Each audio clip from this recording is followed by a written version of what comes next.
जिस गाड़ी पे सपा का झंडा उसमें बैठा है कोई गुंडा।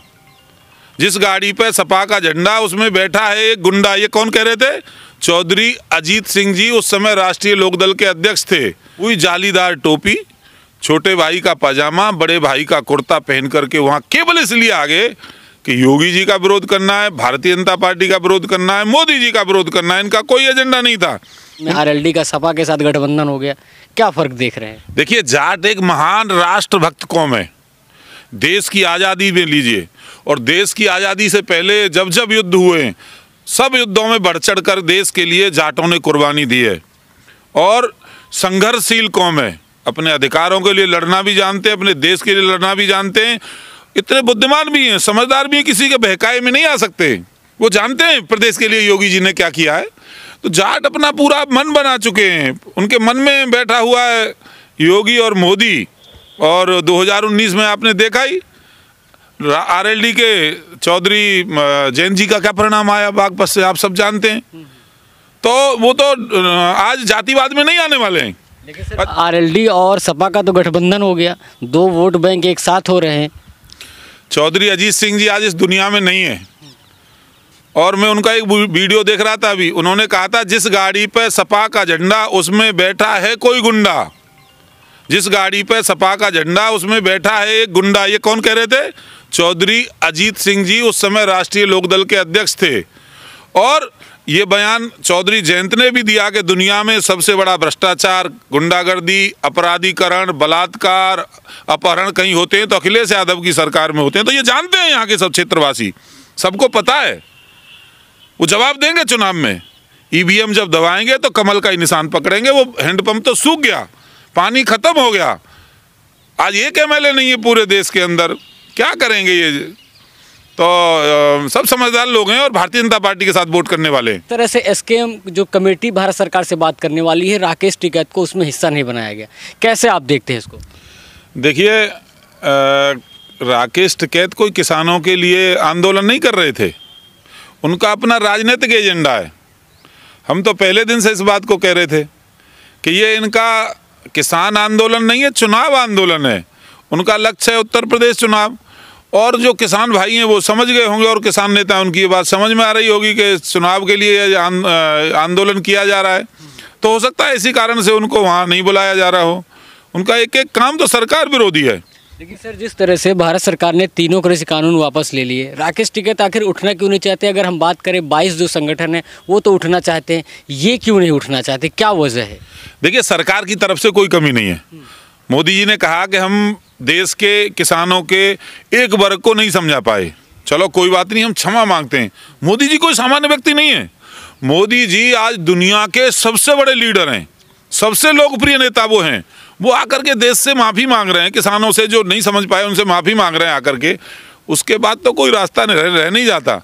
और बार बार वो कहते थे राकेश टिकैत कि 3 कानून वापस हो जाएंगे, हम वापस चले जाएंगे, हमसे किसी की बात करने की ज़रूरत नहीं है। अब मुझको लगता है उनके मन में पीड़ा ये है कि वो प्रधानमंत्री उनको साथ बुलाते, बिठाते, फुटेज बनते, मीडिया होता, उसके सामने घोषणा होती, उनको उसका श्रेय मिलता। तो श्रेय तो मिला नहीं। प्रधानमंत्री इतने संवेदनशील हैं, वो तो सीधे कनेक्ट होते हैं जनता से। वो तो किसान से भी बात करते हैं, मजदूर से भी बात करते हैं, नौजवान से भी बात करते हैं। ऐसा प्रधानमंत्री तो पहला ही हुआ है जो सीधे बात करता है। तो इनकी भूमिका तो हो गई खत्म, क्योंकि ये राजनीति करना चाहते थे, इसलिए उनको लग रहा होगा पीड़ा में होंगे बेचारे। लेकिन राकेश टिकैत कहते हैं कि हम उत्तर प्रदेश में जाएंगे और कहेंगे बीजेपी को वोट मत देना। देखिए, वो तो बंगाल भी गए थे, पश्चिम बंगाल में जाके भी राजनीति की थी। उन्होंने कहा भारतीय जनता पार्टी को हराओ, बीजेपी को वोट मत देना। और वोट देना ममता बनर्जी को हुआ क्या? 4% वोट थे वहाँ बीजेपी के पिछले चुनाव में, 4 से 38% पहुँच गई बीजेपी। 4 एमएलए थे, 4 से 78 एमएलए बीजेपी के जीत करके आए हैं। राकेश टिकैत की स्थिति तो आप समझ लीजिए, वही उत्तर प्रदेश में करने वाले हैं। वो योगी जी के खिलाफ बोलेंगे, मोदी जी के खिलाफ बोलेंगे। और योगी जी आज तपस्वी आदमी हैं, और एक साधु सन्यासी से कोई भिड़ता है तो क्या परिणाम होगा आप बहुत अच्छी तरह से जानते हो। लेकिन सर, जिस तरह से अयोध्या मथुरा की बात करें, उत्तर प्रदेश के उप मुख्यमंत्री आपके पार्टी के केशव प्रसाद मौर्य कहते हैं कि अयोध्या हो गया, काशी हो गया, अब मथुरा की बारी है। क्या संदेश देना चाहती है पार्टी? देखिए, ये आस्था का प्रश्न है, और धर्म कभी भी राजनीति से पृथक नहीं हो सकता। भगवान कृष्ण तो हमारी आस्थाएं हैं, हमारी आत्मा में बसे हुए हैं, हमारे रग रग में बसे हुए हैं। वो कलंक है, वो जो खड़ा हुआ है ढांचा, उससे पहले तो भगवान कृष्ण के पड़पोते नहीं बनवाया था ब्रजभान ने उस मंदिर को, उसको 2 बार और तोड़ा। और ये जो वहाँ ईदगाह खड़ी हुई है वो तो तोड़ी औरंगजेब ने, जिसके अनुयायी अखिलेश यादव, उसी के तो अनुयायी हैं। जिस तरह से शाहजहाँ को औरंगजेब ने डाल दिया था उसमें अपदस्थ करके, उसी तरह से अखिलेश यादव जी ने अपने पिताजी के साथ किया, सब जानते हैं इस बात को। तो वो हमारी आस्था का प्रश्न है। और मैं तो कहता हूँ इस देश के मुसलमानों से अपील करता हूँ कि आप बड़ा दिल दिखाइए, आइए निकल के और दे दीजिए। जैसे भगवान राम के मंदिर का निर्माण हो रहा है, ऐसे भगवान कृष्ण के मंदिर का भी निर्माण हो और एक नज़ीर पूरी दुनिया के अंदर बने कि हिंदू और मुसलमान देश के अंदर मिलकर के रहते हैं। आपने नज़ीर की बात की और मुसलमानों की बात की। मुसलमान के नेता हैं शफीकुर रहमान बर्ग, जो संभल से सांसद हैं समाजवादी पार्टी के, कहते हैं अगर मथुरा में ऐसा कुछ हुआ तो मुसलमान रोड पर आ जाएगा। तो कैसे एक होंगे सर? देखिए, चाहे रोड पे आए, चाहे छत पे चढ़ जाए, चाहे कहीं हाईवे पे जाए, हमें इससे कोई फर्क नहीं पड़ने वाला। उस जमीन के मालिक तो आज भी भगवान कृष्ण जन्म स्थान ट्रस्ट है, उसका टैक्स तो आज भी हम ही दे रहे हैं। वो जमीन तो हमारी है, मालिका अल्लाह हक तो हिंदुओं का वहाँ है, ऐसा तो है नहीं उनकी ज़मीन है। ये तो रेवेन्यू रिकॉर्ड है और आज से नहीं हजारों वर्ष से खरीदी हुई ज़मीन है वो। तो वो कुछ भी कहें उससे कोई मतलब नहीं, उन्हें अपनी राजनीति करनी है। वो समाजवादी पार्टी के नेता हैं तो उन्हें अपनी राजनीतिक रोटी सेकनी है। तो ये सब चलता रहेगा। पर भगवान कृष्ण और राम राजनीति का विषय नहीं है, वो श्रद्धा का विषय है। विपक्ष एक और आरोप लगा रहा है कि जब भी चुनाव आते हैं बीजेपी हमेशा से मंदिर मुद्दा उठा देती है, विकास नहीं करती है। कैसे देखते हैं? क्योंकि वो विकास की बात कर अखिलेश यादव कहते हैं हमने ताज एक्सप्रेसवे बनवाया, जितना हम कर रहे हैं उद्घाटन योगी जी कर रहे हैं। अखिलेश यादव जी ने कहा कि इस देश के साधु सन्यासी, इस देश के भगवाधारी, इस देश में जितने भी महंत और संत हैं वो सब तो चिलम पीते हैं, गांजा पीते हैं, चिलम जी भी। ये किसने कहा? अखिलेश यादव ने ही तो अपमान किया साधु सन्यासियों का। ये उनकी भाषा रही है। मंदिर का विषय हमने नहीं उठाया। मंदिर का वो उन्होंने ही कहा कि जिन्ना हमारे आराध्य हैं। जिन्ना की तुलना सरदार पटेल से। एक तरफ महान देशभक्त, महान राष्ट्रभक्त जिसने अपना पूरा जीवन तिल तिल करके भारत माता की सेवा में समर्पित कर दिया, और दूसरी तरफ वो जिन्ना गद्दार जिससे हर भारतवासी नफरत करता है, जिसके कारण से हमारी भारत माता के 2 टुकड़े हो गए, पूर्वी पाकिस्तान और पश्चिमी पाकिस्तान बना। वो कहता है वो हमारा प्रेरणा का स्रोत है।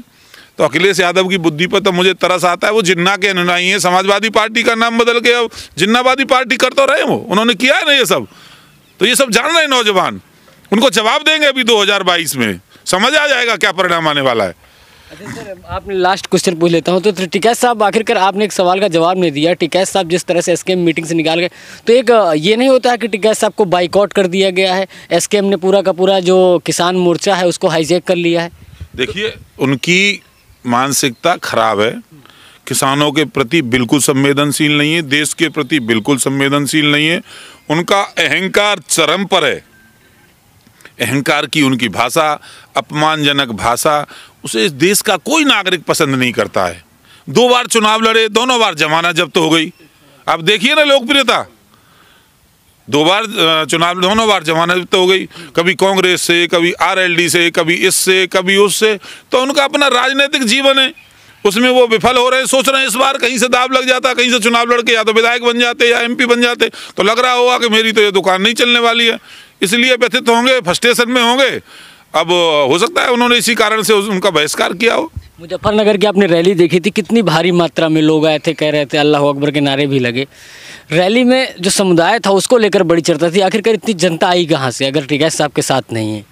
देखिए, रैली में कोई एक तो बहुत ज़्यादा भीड़ नहीं थी, सामान्य लोग थे, आसपास के लोग थे, और एक वर्ग विशेष के लोग थे। वही जालीदार टोपी, छोटे भाई का पाजामा, बड़े भाई का कुर्ता पहन करके वहाँ केवल इसलिए आ गए कि योगी जी का विरोध करना है, भारतीय जनता पार्टी का विरोध करना है, मोदी जी का विरोध करना है। इनका कोई एजेंडा नहीं था, उनका मतलब कोई राकेश टिकैत से नहीं था। और उन्होंने जब देखा कि सामने संख्या उन्हीं लोगों की है तो मंच से अल्लाह अकबर बोला ही, उसी दिन बेनकाब हो गए।